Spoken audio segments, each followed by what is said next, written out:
ప్రియమైన సహోదరి సహోదరులారా, మీకు శుభవార్త. 2025 సంవత్సరంలో మొత్తం 365 అంశాలను మీతో పంచుకోబోతున్నాము.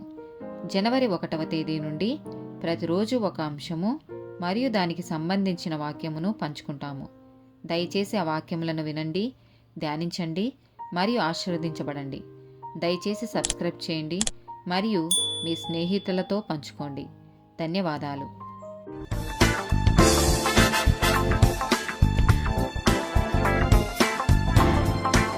136th డే టాపిక్ మంచి పోరాటం చేయడం.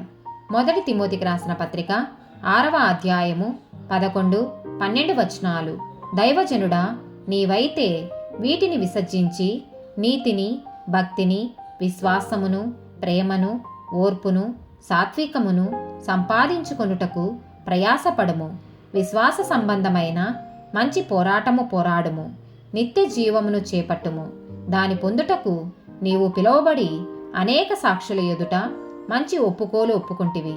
ఎఫెసీయులకు రాసిన పత్రిక 6వ అధ్యాయము 10-18 వచనాలు. తుదకు ప్రభు యొక్క మహాశక్తిని బట్టి ఆయన యందు బలవంతులై ఉండుడి. మీరు అపవాది తంత్రములను ఎదిరించుటకు శక్తిమంతులగునట్లు దేవుడిచ్చు సర్వాంగ కవచమును ధరించుకొనుడి. ఏలయనగా మనము పోరాడునది శరీరులతో కాదుగాని ప్రధానులతోనూ అధికారులతోనూ ప్రస్తుత అంధకార సంబంధులగు లోకనాథులతోనూ ఆకాశ మండలమందున్న దురాత్మల సమూహములతోనూ పోరాడుచున్నాము. అందుచేతను మీరు ఆపద్దినమందు వారిని ఎదిరించుటకును సమస్తము నెరవేర్చిన వారై నిలవబడుటకును శక్తిమంతులగునట్లు దేవుడిచ్చు సర్వాంగ కవచమును ధరించుకొనుడి. ఏలైనగా మీ నడుమునకు సత్యమును దట్టి కట్టుకొని నీతియను మైమరుగు తొడుగుకొని పాదములకు సమాధాన సువార్త వలనైన సిద్ధ మనస్సును జోడు తొడుగుకొని నిలవబడుడి. ఇవన్నీయుగాక విశ్వాసమును డాలు పట్టుకొనుడి. దానితో మీరు దుష్టుని అగ్ని బాణములన్నిటినీ ఆర్పుటకు శక్తిమంతులవుదురు. మరియు రక్షణయను శిరస్త్రాణమును దేవుని వాక్యమును ఆత్మ ఖడ్గమును ధరించుకొనుడి. ఆత్మ వలన ప్రతి సమయమునందును ప్రతి విధమైన ప్రార్థనను విజ్ఞాపనను చేయుచు ఆ విషయమై సమస్త పరిశుద్ధుల నిమిత్తమును పూర్ణమైన పట్టుదలతో విజ్ఞాపన చేయుచు మెలకువగా ఉండుడి. మొదటి పేతురు రాసిన పత్రిక 5వ అధ్యాయము 8-9 వచనాలు. నిబ్బరమైన బుద్ధి గలవారై మెలకువగా ఉండుడి. మీ విరోధి అయిన అపవాది గర్జించు సింహము వలె ఎవరిని మృంగుదునా అని వెదకుచూ తిరుగుచున్నాడు. లోకమందున్న మీ సహోదరుల యందు ఈ విధమైన శ్రమలే నెరవేరుచున్నవని ఎరిగి విశ్వాసమందు స్థిరులై వానిని ఎదిరించుడి. 2వ తిమోతికి రాసిన పత్రిక 3వ అధ్యాయము 12-14 వచనాలు. క్రీస్తు యేసునందు సద్భక్తితో బ్రతకనుద్దేశించు వారందరూ హింస పొందుతురు. అయితే దుర్జనులను, వంచకులను, ఇతరులను మోసపరచుచు తామును మోసపోవుచు అంతకంతకు చెడిపోవుదురు. క్రీస్తు యేసునందుంచవలసిన విశ్వాసము ద్వారా రక్షణార్థమైన జ్ఞానము నీకు కలిగించుటకు శక్తిగల పరిశుద్ధ లేఖనములను బాల్యము నుండి నీ వెరుగుదువు గనుక. మొదటి కొరింథీయులకు రాసిన పత్రిక 10వ అధ్యాయము 13వ వచనము.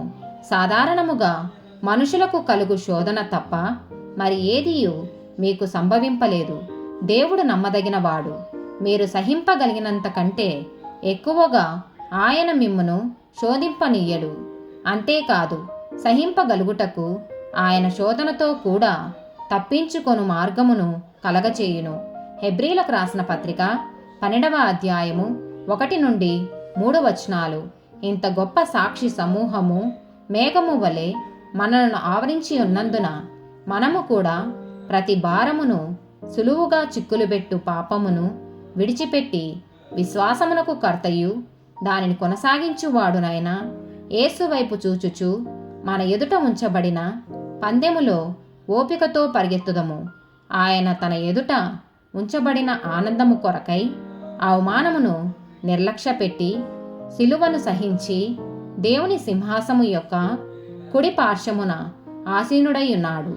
మీరు అలసట పడకయు మీ ప్రాణములు విసుకకయు ఉండునట్లు పాపాత్ములు తనకు వ్యతిరేకముగా చేసిన తిరస్కారమంతయు ఓర్చుకొనిన ఆయనను తలంచుకొనుడి. రోమీలకు రాసిన పత్రిక 12వ అధ్యాయము 21వ వచనము. కీడు వలన జయింపబడక మేలు చేత కీడును జయించుము. ప్రకటన గ్రంథము 2వ అధ్యాయము 10వ వచనము. ఇదిగో మీరు శోధింపబడినట్లు అపవాది మీలో కొందరిని చెరలో వేయింపబోచున్నాడు. 10 దినములు శ్రమ కలుగును. మరణము వరకు నమ్మకముగా ఉండుము. నేను నీకు జీవ కిరీటమిచ్చెదను. ఆమేన్.